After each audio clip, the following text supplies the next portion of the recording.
ನಮಸ್ತೆ, ನಾನು ನಿಮ್ಮ ಸಿದ್ಧ ಕಸ್ತೂರಿ ತನಯ.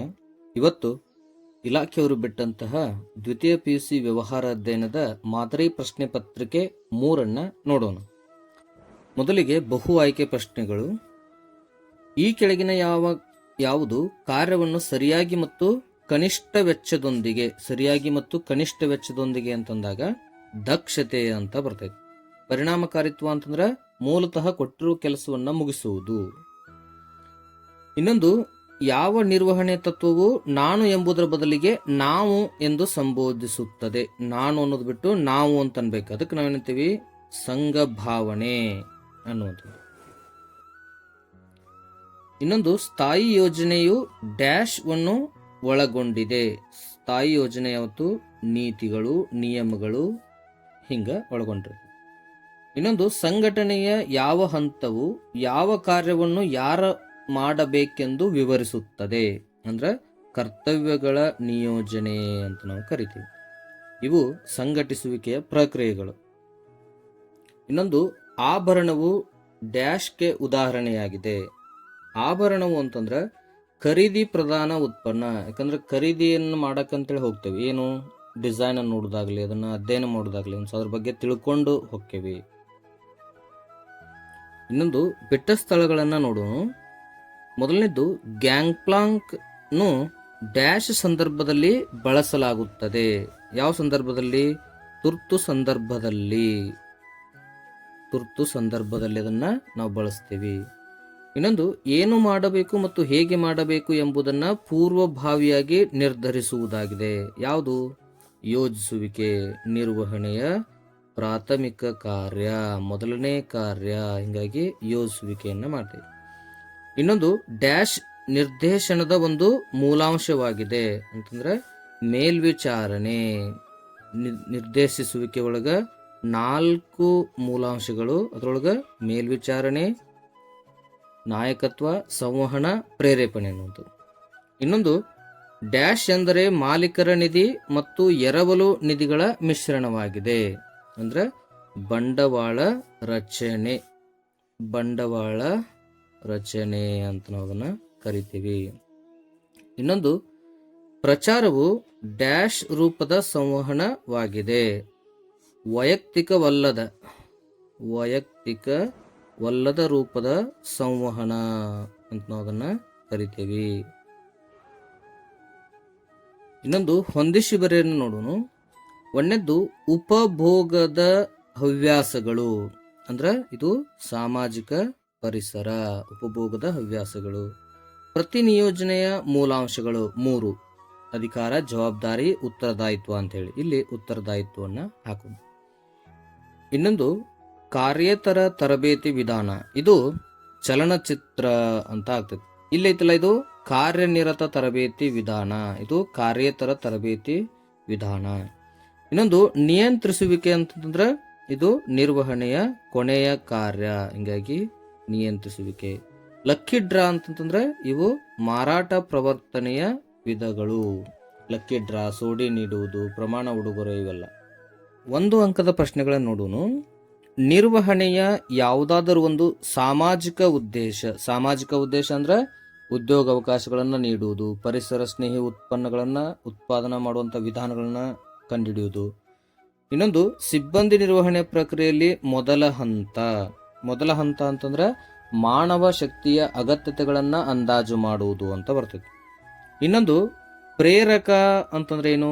ಸಂಸ್ಥೆಯಲ್ಲಿ ಜನರನ್ನು ಉತ್ತೇಜಿಸಲು ಉಪಯೋಗಿಸುವ ಒಂದು ತಂತ್ರ. ಯಾವುದು? ಬೋನಸ್ ಅಂತ ನಾವು ಕರಿತೀವಿ. ಬೋನಸ್ ಕೊಡೋದ್ರ ಮೂಲಕ ಅವ್ರು ಏನ್ ಮಾಡ್ತಾರೆ? ಸಂಸ್ಥೆಯೊಳಗ ಕೆಲಸ ಮಾಡಕ್ ಹಚ್ತೇವಿ. ಇನ್ನೊಂದು, ಭೂಮಿ, ಕಟ್ಟಡ ಮತ್ತು ಯಂತ್ರೋಪಕರಣಗಳ ಖರೀದಿಗೆ ಅಗತ್ಯವಿರುವ ಬಂಡವಾಳ. ಯಾವ ಬಂಡವಾಳ ಇದು? ಸ್ಥಿರ ಬಂಡವಾಳ, ಫಿಕ್ಸ್ಡ್ ಸ್ಥಿರ ಬಂಡವಾಳ ಅಂತ ನಾವು ಅದನ್ನ ಕರಿತೀವಿ. ದೈನಂದಿನ ಚಟುವಟಿಕೆಗಳು ಬೇಕಾಗಿದ್ದು ಕಾರ್ಯಶೀಲ ಬಂಡವಾಳ.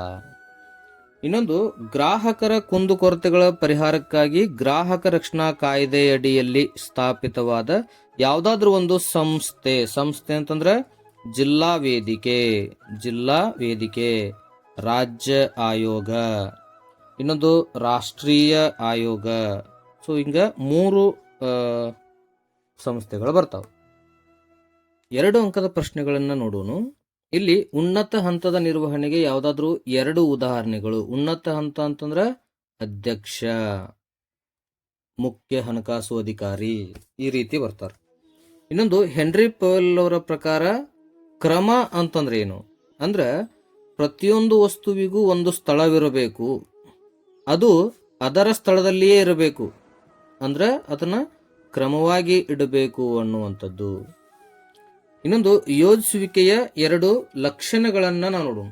ಯೋಜಿಸುವಿಕೆಯ ಲಕ್ಷಣಗಳಂತಂದ್ರೆ ಇದು ಪ್ರಾಥಮಿಕ ಕಾರ್ಯ, ಅಂದ್ರೆ ನಿರ್ವಹಣೆ ಒಳಗ ಮೊದಲು ಬರುವಂತ ಕಾರ್ಯ. ಇದು ಮಾನಸಿಕ ಕಾರ್ಯ, ಯೋಜನೆಯನ್ನ ನಾವು ಮನಸ್ಸಿನಿಂದ ಯೋಚನೆ ಮಾಡಿ ಮಾಡ್ತೀವಿ. ಇನ್ನೊಂದು ಸಂಘಟಿಸುವಿಕೆಯನ್ನ ವ್ಯಾಖ್ಯಾನಿಸಿ. ಯಾರು? ಥಿಯೋ ಹೈಮನ್ ಅನ್ನುವರ ಪ್ರಕಾರ. ಥಿಯೋ ಹೈಮನ್ ಅವ್ರು ಏನ್ ಹೇಳ್ತಾರಪ್ಪ ಅಂತಂದ್ರ ಸಂಸ್ಥೆಯ ಕಾರ್ಯಚಟುವಟಿಕೆಗಳನ್ನ ವ್ಯಾಖ್ಯಾನಿಸಿ ಗುಂಪುಗೂಡಿಸಿ ಅವುಗಳ ಅಧಿಕಾರ ಸಂಬಂಧಗಳನ್ನ ಸ್ಥಾಪಿಸುವಂತಹ ಪ್ರಕ್ರಿಯೆ.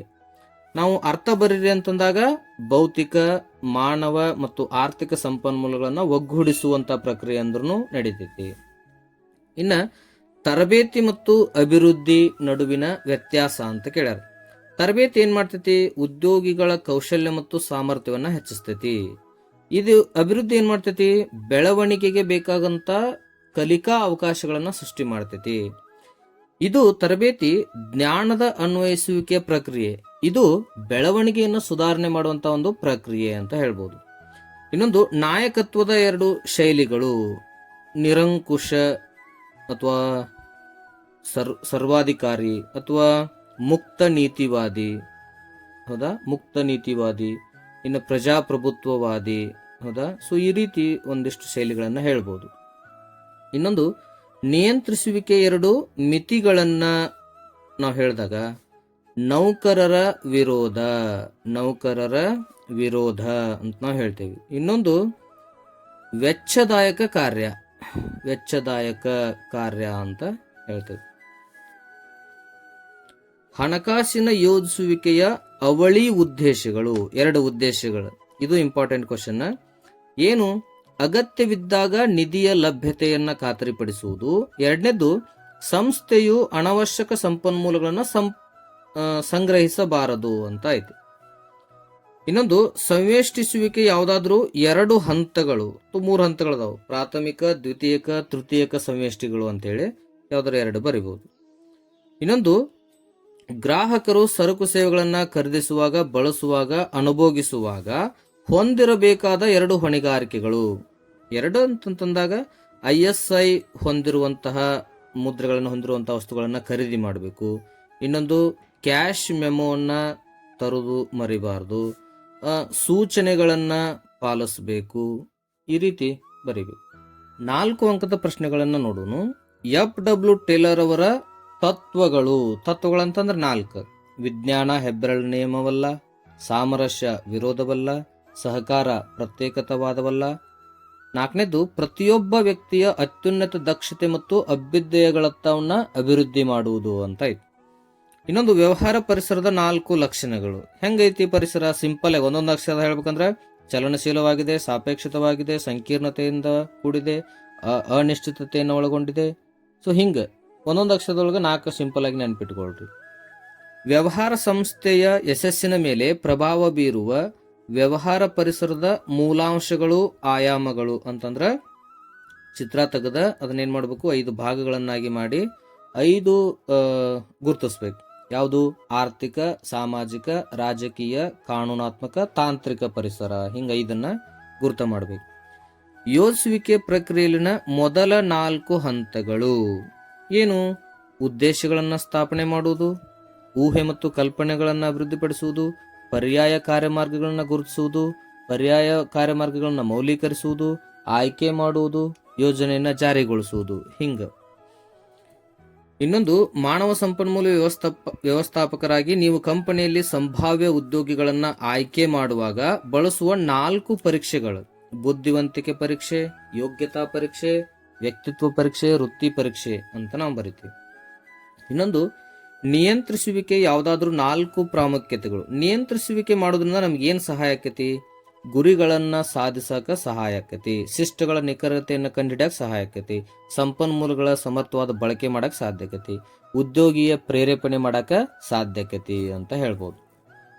ಸೊ ಇನ್ನೊಂದು, ಲಾಭಾಂಶ ನಿರ್ಣಯದ ಮೇಲೆ ಪ್ರಭಾವ ಬೀರುವಂತಹ 4 ಅಂಶಗಳು. ಲಾಭಾಂಶ ನಿರ್ಣಯ ಮೇಲೆ ಅಂತಂದ್ರೆ ಸಂಸ್ಥೆಯ ಗಳಿಕೆಯ ಮೊತ್ತ ಮತ್ತು ಸ್ಥಿರತೆ, ಬೆಳವಣಿಗೆ ಇರುವಂತಹ ಅವಕಾಶಗಳು, ನಗದು ಹರಿವಿನ ಸ್ಥಾನ ಮತ್ತು ಷೇರುದಾರರ ಆದ್ಯತೆಗಳು ಅಂತ ಹೇಳ್ಬೋದು. ಇನ್ನೊಂದು, ಒಂದು ಉತ್ತಮ ಮುದ್ರೆ ಹೆಸರಿನ ಯಾವುದಾದ್ರೂ 4 ಲಕ್ಷಣಗಳು. ಅಂದ್ರೆ ಒಂದು ಮುದ್ರೆ ಉತ್ತಮವಾಗಿರ್ಬೇಕಂತಂದ್ರೆ ಏನೇನು ಒಳಗೊಂಡಿರಬೇಕು? ಅದು ಸಂಕ್ಷಿಪ್ತವಾಗಿರಬೇಕು, ಉತ್ಪನ್ನದ ಕಾರ್ಯಕ್ಕೆ ಹೊಂದುವಂತಿರಬೇಕು, ವಿವಿಧ ಭಾಷೆಗೆ ಹೊಂದುವಂತಿರಬೇಕು, ದೀರ್ಘಕಾಲ ಉಳಿಯುವ ಸಾಮರ್ಥ್ಯವಿರಬೇಕು, ವಿಶಿಷ್ಟವಾಗಿರಬೇಕು. ಸೊ ಈ ರೀತಿ 4 ನಾವು ಬರಿಬೇಕು. ಇನ್ನೊಂದು, ಮಾರಾಟ ಪ್ರಕ್ರಿಯೆ ಕಾರ್ಯದೊಳಗೆ ಕೇಳ್ಯಾರಿಲ್ಲಿ, ಮಾರಾಟ ಪ್ರವರ್ತನೆಯ ಚಟುವಟಿಕೆಗಳನ್ನ ಗುರುತಿಸಿ. ಇವೇನೇನು ಅನ್ನೋದನ್ನ ನಾವೇನ್ ಮಾಡ್ಬೇಕು? ಗುರುತಿಸ್ಬೇಕು. ಒಂದನೇದ್ದು, 4 ಸಂತೂರ್ ಸೋಪ್ ಖರೀದಿಸಿದರೆ 1 ಪೆನ್ ಉಚಿತ ಅಂತಂದ್ರ ಉಚಿತ ಕೊಡುಗೆ, ಉಚಿತ ಕೊಡುಗೆ ಅಂತ ನಾವು ಇದನ್ನ ಕರಿತೀವಿ.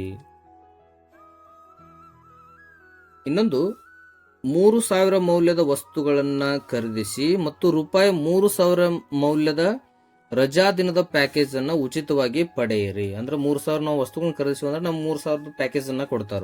ಏನ್ರೇನು? ಪೂರ್ಣ ಹಣಕಾಸನ್ನ ಏನ್ ಮಾಡೋದು? ಮರುಪಾವತಿ ಅಂತ ಕರೀತಾರೆ, ಮರುಪಾವತಿ. ಇನ್ನೊಂದು, ಸೋಪಿನ ಪುಡಿ ಗ್ರಾಹಕರಿಗೆ ಮಾದರಿಯಾಗಿ ನೀಡುವುದು. ಅದಕ್ಕೆ ನಾವೇನಂತೀವಿ? ಮಾದರಿ ನೀಡುವಿಕೆ. ಇನ್ನೊಂದು, 2 ಖರೀದಿಸಿದರೆ 1 ಉಚಿತ ಪಡೆಯಿರಿ. ಅಂದ್ರ ಪ್ರಮಾಣ ಉಡುಗೊರೆ. 2 ಖರೀದಿ ಮಾಡಿದಾಗ 1 ನಮಗ ಕೊಡ್ತಾರ, ಹಿಂಗಾಗಿ ಪ್ರಮಾಣ ಉಡುಗೊರೆ ಅಂತ ನಾವು ಅದನ್ನ ಕರಿತೀವಿ. ಇನ್ನೊಂದು, ಗ್ರಾಹಕ ಬಳಕೆದಾರರ ಯಾವ್ದಾದ್ರು 4 ಹಕ್ಕುಗಳು. ಯಾವುದು? ಸುರಕ್ಷತೆ ಹಕ್ಕು, ಹೌದಾ? ಸುರಕ್ಷತೆ ಹಕ್ಕು, ಆಯ್ಕೆ ಹಕ್ಕು, ಆಲಿಸುವ ಹಕ್ಕು, ಆಲಿಸಲ್ಪಡುವ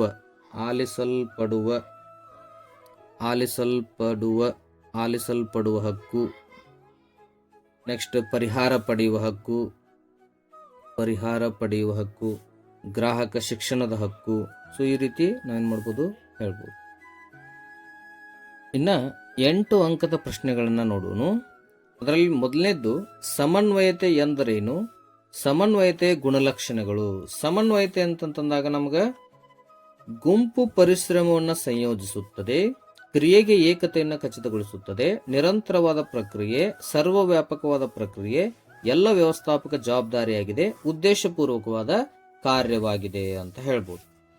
ಇನ್ನೊಂದು, ಪ್ರತಿ ನಿಯೋಜನೆ ಎಂದರೇನು? ಪ್ರತಿ ನಿಯೋಜನೆಯ ಪ್ರಾಮುಖ್ಯತೆಯನ್ನ ವಿವರಿಸಿ. ಪ್ರತಿ ನಿಯೋಜನೆ ಅಂತಂದ್ರೆ ಅಧಿಕಾರ, ಜವಾಬ್ದಾರಿ, ಉತ್ತರದಾಯಿತ್ವವನ್ನು ನೀಡುವಂತಹ ಒಂದು ಪ್ರಕ್ರಿಯೆ.